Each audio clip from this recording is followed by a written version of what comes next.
Hi everyone. I really just wanted to do more of an informal, chatty video about the state of perfumery.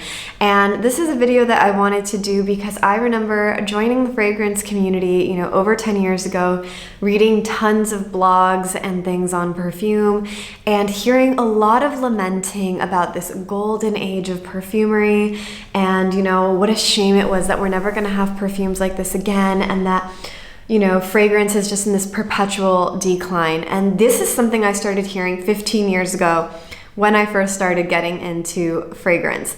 So, you would think where we are now, and I still hear these stories. And it's funny because then they go back to fragrances that came out then, because I think there were big Ephra formulations in 2011. And again, they were lamenting reformulations and everything from then. And I thought it could be good to give you guys my perspective on, the changes that have happened in the fragrance industry and why I personally have certainly not lost all hope when it comes to this. And I don't feel like there was necessarily this golden age in perfume creation. And I actually feel like the best is yet to come. For those of you who are new here, you might be like, okay, who are you what do you know about this that anyone else doesn't know? My name is Ashley. I work in Paris as an apprentice perfumer for a major fragrance company.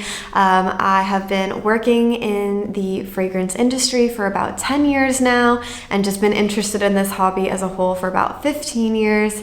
And yeah, I just love perfume and I have kind of an insider's perspective on it that I love sharing with you all. So let's just kind of dive into it.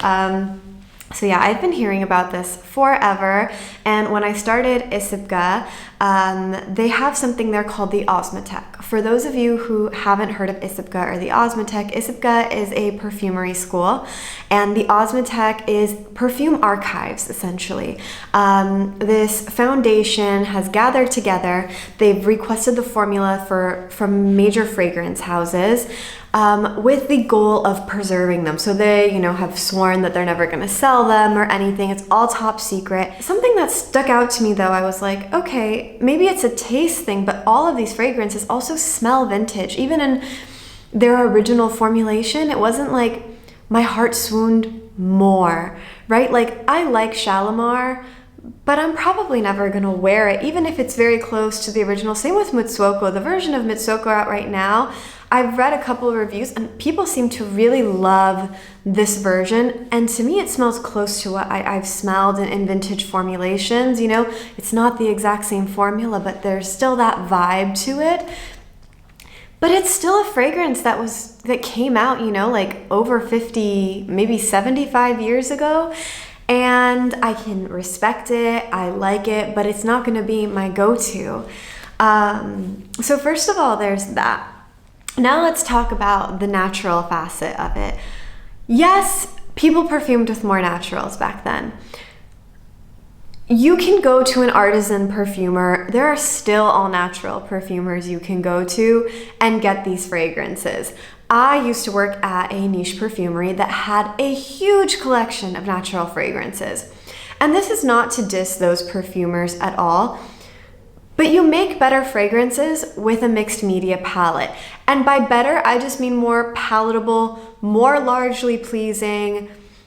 I am a reviewer, and 9 times out of 10, if you give me a fragrance in a certain category, I'm gonna choose the mixed media fragrance. And when you blind test people a lot of times, they also tend to choose the mixed media fragrance. And in terms of sales, the amount of people that came in, because it's San Francisco, I worked in San Francisco, people are very health conscious.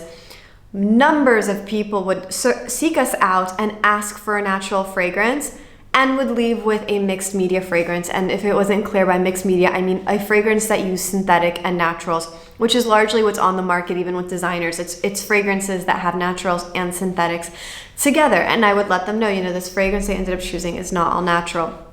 It was actually quite difficult to sell all natural fragrances in the end because they often, and this has nothing to do with the skill of the perfumer because these were very skilled perfumers, independent but trained on their own for 10 years. We were very judicious about the way we curated our fragrance collection.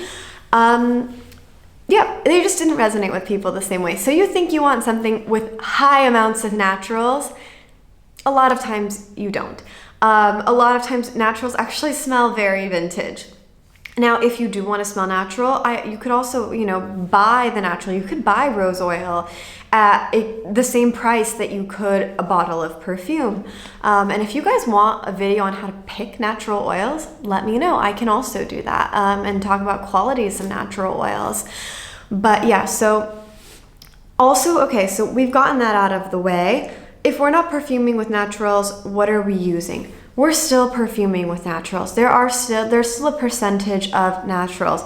It's less. When we're talking about vintage fragrances, again, back to Guerlain, because they're one of the oldest houses that's still around today, we have more information on them. From what I learned at ISIPCA, at some point bergamot was just used as a filler, right? That's not happening anymore, as nice as that sounds. But again, bergamot and most citruses in high quantities, they'll start to irritate your skin after a while. And so that's the reason, if you're dousing yourself in perfume, not a great idea. We can still have that powerful bergamot smell that is almost indistinguishable and sometimes smells even better. And our palette as creators is so much wider now that we can take that natural, instead of just like relying on this rose, let's say, that, the quality can change from year to year, things like this. It's very expensive, prices fluctuate. But let's say money, you don't care about money. You're out here, you're buying Rose de Dove. Okay, it's still gonna smell like a rose, which is nice, but I promise you we have things to make it smell more beautiful. So why wouldn't we? Why wouldn't we give that rose the performance that it needs? Because again, if you just put rose oil on yourself, and if that works, if that was giving you the projection and beauty of a modern perfume, consumers would be doing that instead, but they're not. And the thing is, you can mix a rose and a jasmine together, and it's not gonna do what true perfumery does. Again, not to say that natural perfumers are not true perfumers, of course they are, but they're definitely mixing more than just two things together as well.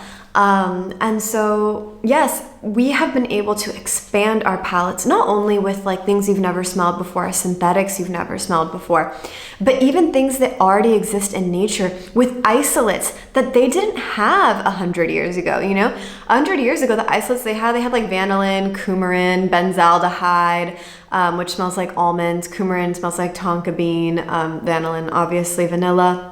Some ionones would smell like violet, but they weren't getting, now I have like molecules from every part of the plant. I can recreate a flower using exactly the molecules that it's emanating to smell good.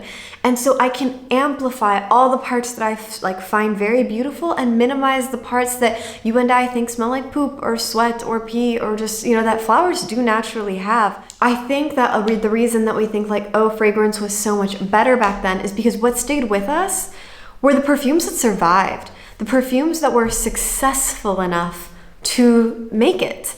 And so the perfumes that were, our modern day equivalent of flankers and just kind of whatever smells like everything else, they weren't successful. No one bought them. And so we don't have them anymore. And so we're only left with the best of the past.